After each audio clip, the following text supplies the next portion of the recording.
قبض کی ٹوٹل بیماری جو ہوتی ہے وہ شیطانی بیماری ہوتی ہے، پتہ آپ کو؟ ہاں، اس کا بڑے سے بڑے ڈاکٹر سے پوچھ لیں، وہ کہتے ہیں ہم آج تک نہیں ہمیں پتہ کہ یہ کیسے ہوتی ہے۔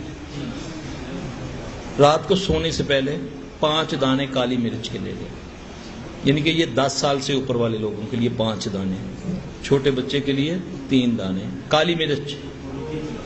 اس کو کسی بھی مثال کے طور پر ٹشو میں اس کو رکھ کے 5 دانے اوپر سے گلاس یا کوئی چیز کی چوٹ مارے اللہ اکبر کر کے، اب اس کے ٹکڑے ہوں گے، اس کو پیسنا نہیں ہے، پھر اس کے بعد اس کو پانی سے پہلے سونگنا ہے، جیسے وہ ٹوٹے اس کو ایک دم سونگنا، لمبا سانس لینا، اتنا بھی نزدیک نہ کریں کہ ساری مرچیں اندر ہی ناک کے اندر سے چلی جائیں، یہ نہیں، سونگنا جب اس کی خوشبو اندر جائے، پھر اس کے بعد اس کو پھانک لیں پانی سے، 5-1 منٹ کے بعد زیتون کا 1 بڑا چمچہ وہ پی لیں، چھوٹے بچوں کو چھوٹا چمچہ۔